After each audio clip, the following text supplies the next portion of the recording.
आणि ते जर झालं तर कॉलेजला आपल्या काय होईल, महाविद्यालय पातळीवर विद्यार्थ्यांची संख्या पुरेशी राहील, मग ती कोणत्याही शाखेतली असतील. आणि स्पर्धा परीक्षेतून विद्यार्थ्यांना पुढं जाण्यासाठी त्या पद्धतीनं त्याच शाळेमध्ये त्याच कॉलेजमध्ये उपलब्ध त्या विषयांची प्राध्यापकांनी ते घ्यावं असं मला स्पष्ट मानायचं आहे. त्याशिवाय हा बदल राहणार नाही.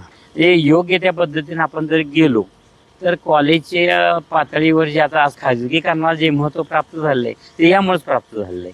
कॉलेजमध्ये विद्यार्थी केवळ नुसतं नाव धारण दाखला देत आहेत, म्हणजे ही वास्तव आहे, खरं हे असू नये पण वस्तूच आहे. आणि वेगवेगळ्या अकॅडमी हे खाजगीकरणाचं जे पेव हे निर्माण झालेलं आहे त्याला कुठेतरी आळा बसला.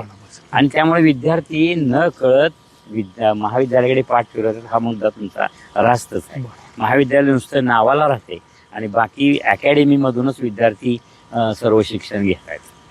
तर या पातळीवर शासनानं जरूर लक्ष द्यावं आणि UGCच्या माध्यमातून काय करता आलं शासनाने यामध्ये प्राध्यापकांना जरूर ते त्या संदर्भातलं बाबा CET असेल, नीट असेल किंवा अन्य कोणतीही स्पर्धा परीक्षा असेल त्याची तयारी त्याच महाविद्यालयामध्ये करून घेण्याची व्यवस्था केली तर अधिक उत्तम राहील असं मला वाटतं. ओके, धन्यवाद.